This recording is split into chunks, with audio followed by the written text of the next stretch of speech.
Hello and welcome to today's YouTube episode. On today's sewing adventure, I'm going to be sharing my top 5 dress patterns with you all. So let's get started.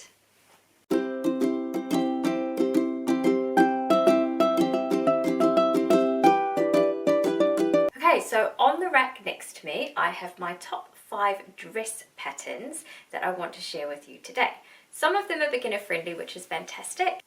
The great thing about the patterns that I have chosen today is they have lots of room for variation, so I will be showing you that, and I'll be showing you how I've made different variations of the same dress as well. So I hope you really enjoy that, and it gives you lots of inspiration for your future sewing.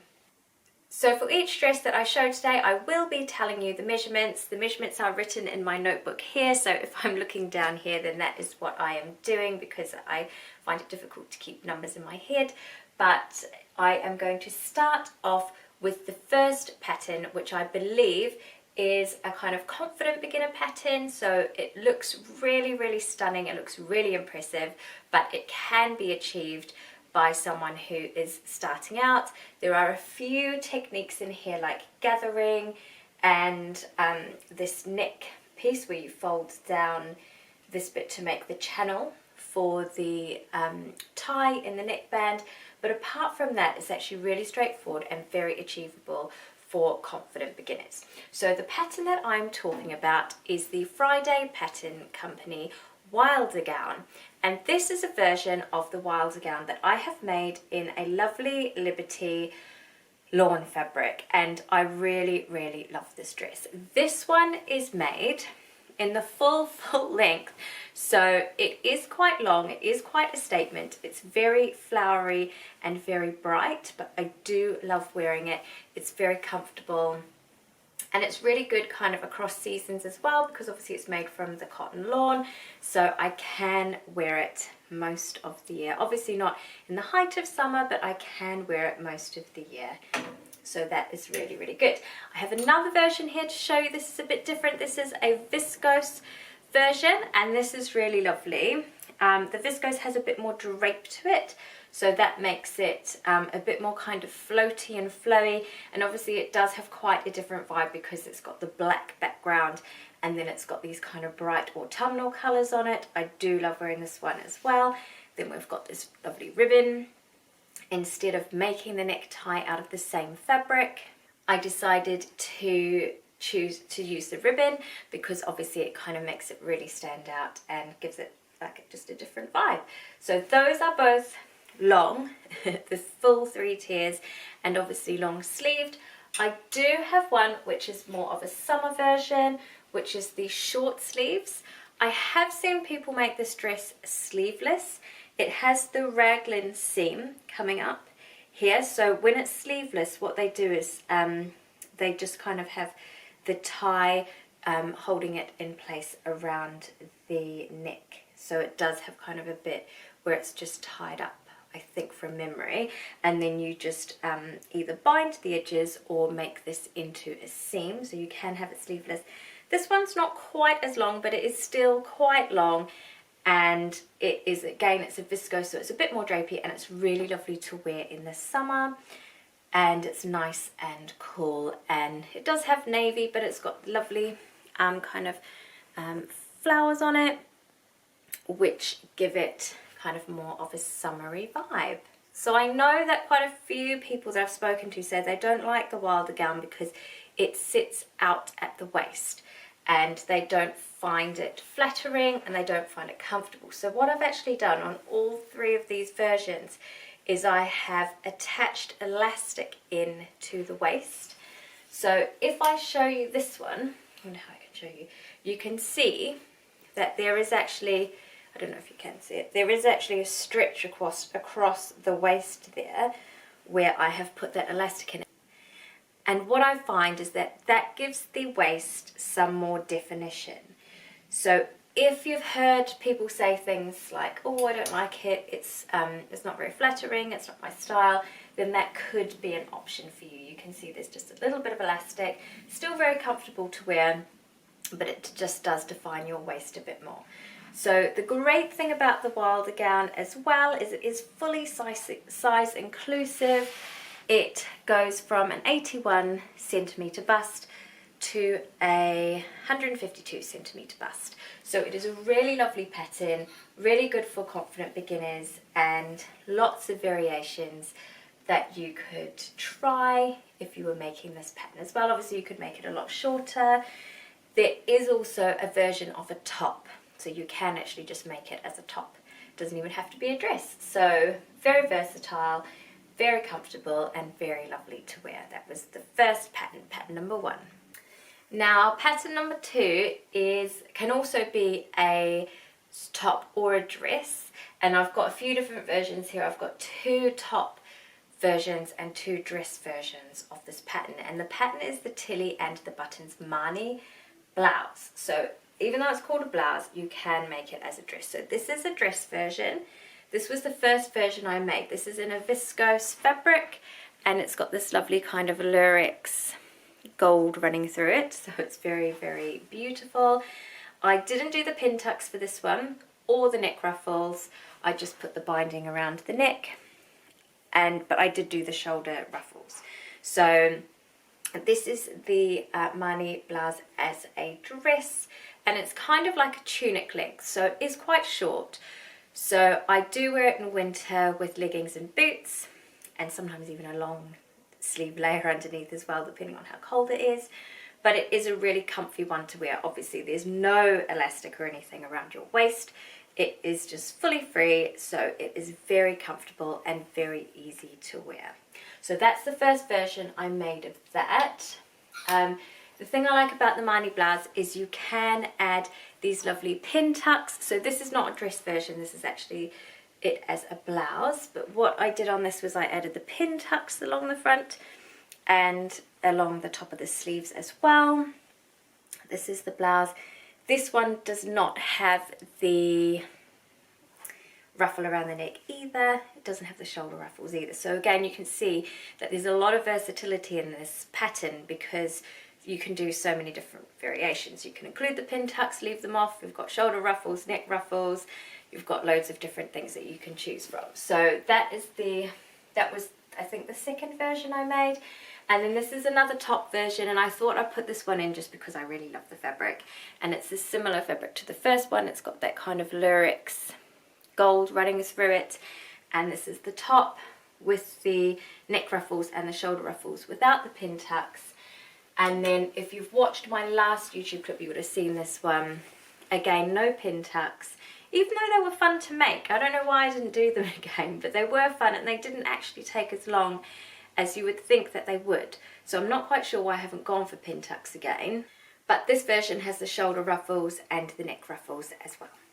So another really lovely one. And this is the dress version. So loads of room for variation in there. This one is rated as an improver pattern as well. So again, confident beginner improver, you could tackle this one, just take your time with it. And what's nice is that when you make a pattern that might be a little bit outside your comfort zone is you learn a lot. So you might learn a couple of new techniques and a few new skills. So that is a really good thing about kind of trying something that is a bit more difficult for you. This one again is size inclusive, so it starts at a 76 centimetre bust and it goes to a 155 centimetre bust. So size inclusive on the Mani as well. So a really good pattern, and again you could tackle that one without too much experience. So the third pattern that I have decided to share with you today is the Bakero dress. But it also, I think it is actually called the Bakero blouse, but you can make it as a dress as well. So I've got 2 versions of the dress here to show you, and then I've got 2 versions of the blouse as well, just so that you can see how it can be made up differently. So the first version of the Bakero blouse I made was this lovely cotton lawn. It's not Liberty. I got it from Sister Mintaka. It's absolutely stunning. I loved this fabric the first time I saw it. And what I've done with the collar is I've slightly softened it because it does come down at an angle, and then I've added the kind of broderie anglaise trim. So that is a really lovely one, and just a little extra detail there. I have seen people put like rickrack around, or piping around or other laces around the collar, so there's lots of room to kind of customize your collar. I've seen people make the collar quite a lot smaller, and then obviously the collar, the original one, is a little bit bigger, and the original pattern, it comes with a frill around the collar of the same fabric, or you could do a contrast fabric. So lots and lots of room for customization on the Bakero blouse. This is a long sleeve one. I really love the elastic at the sleeves at the bottom there, and it's not elasticated or anything around the waist, but it does fit really nicely. It's got 2 darts in the side of the bodice here, one on each side, and that gives a really lovely fit around the top half. So the next version of the Bakero blouse that I made was another dress, was this, and it's this really lovely kind of midnight blue colour with all of these, I don't know, it was for a Halloween party, these kind of suns and moons and eyes and gold lovely things on it. So I really love this one, and this one, this is made to the pattern exactly. So the collar is the correct size, and then you can see that I've added the ruffles of the same fabric on which the pattern suggests as well. So that is the second one I made, and it is again the full dress version, and it's just really lovely to wear, and it fits nicely, and just a really comfy dress which has got like the, I like the feature of the collar. I just think it makes it that little bit extra special. So the next 2 versions I'm going to show you are both blouses, and this one, I think I wore it on one of my YouTubes recently actually. It's just the blouse, but this one is with the shorter sleeves. So I didn't alter the collar or anything like that. I just made it as the blouse, and it's really lovely, but you can see it's not a dress. But again, I'm giving you options and variations so that you can see what is possible if you're not really a dress person. And then this is another one that I've made with the long sleeve. So this is the long sleeve blouse, and this one is made in a lovely cotton floral fabric. So that is the Bakero blouse. Now it's not fully size inclusive, but it does go from an 81 centimeter bust to 120 centimeter bust.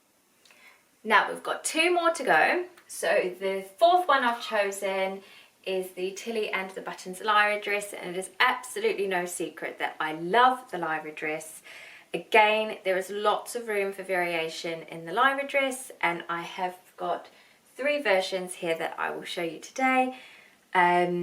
So this is the first, actually I'll show you this one first because this is the pattern made up as it should be. So it has a button placket to the waist, and then you attach the skirt.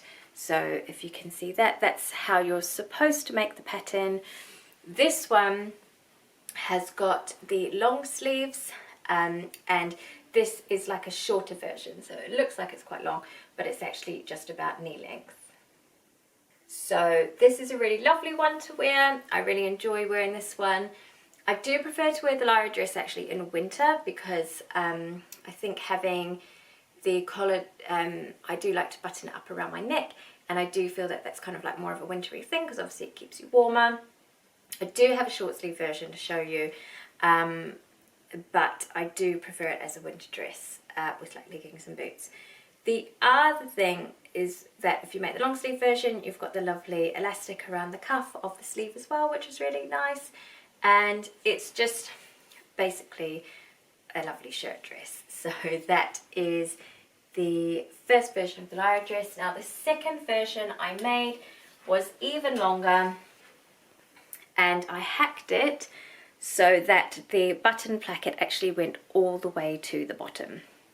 I still have this seam here for the waist seam, but I hacked it so that it went all the way to the bottom. So that is another possibility if you are wearing the Lyra dress or making the Lyra dress, you can do that hack. There is information on their blog about how to do that.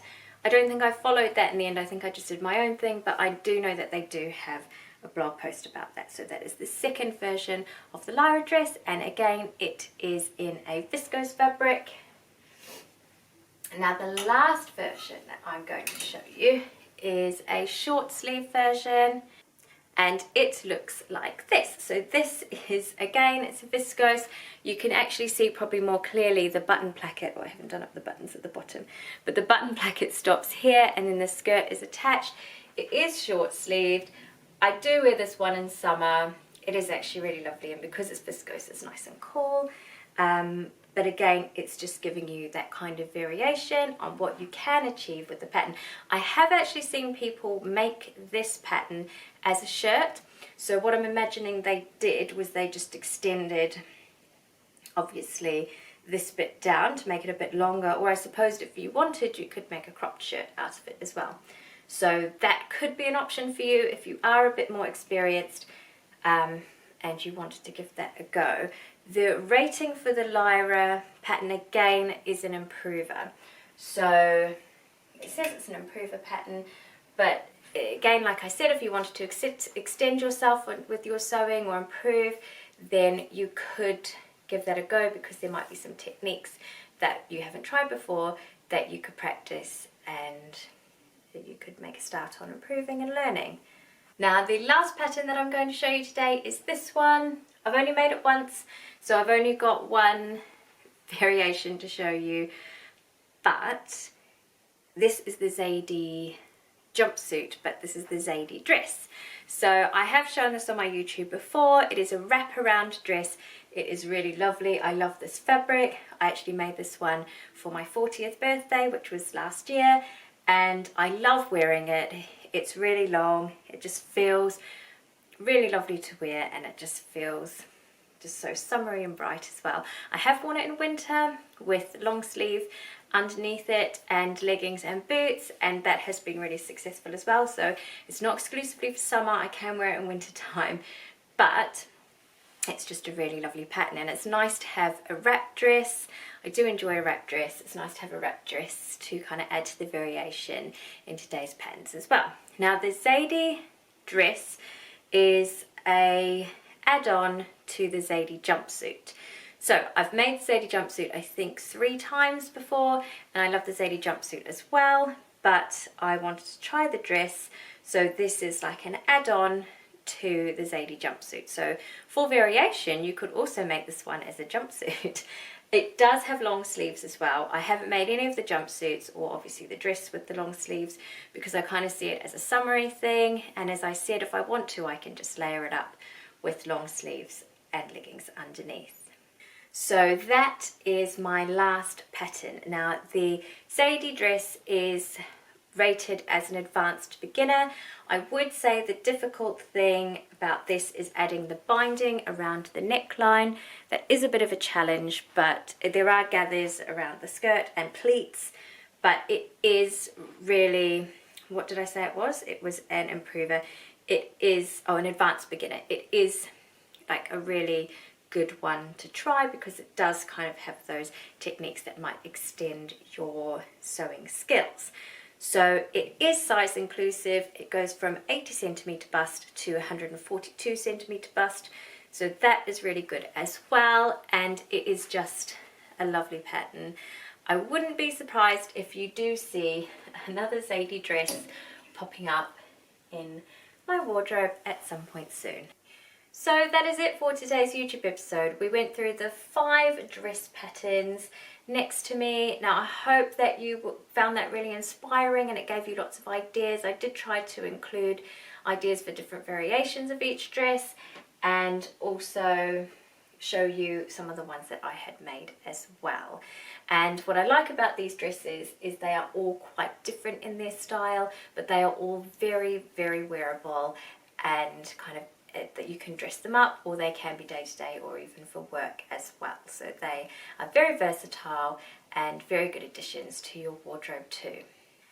Please let me know what you thought in the comments box below. Have I inspired you to try one of these patterns? Have you tried one of these patterns already and you really enjoyed it and you want to share that with me? Or was there a favourite dress that you saw today that you would like to share with me? Let me know what you think. I love hearing what you have to say. If you could like this clip, I would really appreciate that. If you have already subscribed, there's been quite a lot of new subscribers lately, so thank you so much. That is amazing. I do really appreciate that. If you haven't yet subscribed, please click the subscribe button. It means a lot to me and I really love having you here regularly. I hope you have a wonderful day, afternoon, evening, whatever time it is for you, and I will see you here again soon.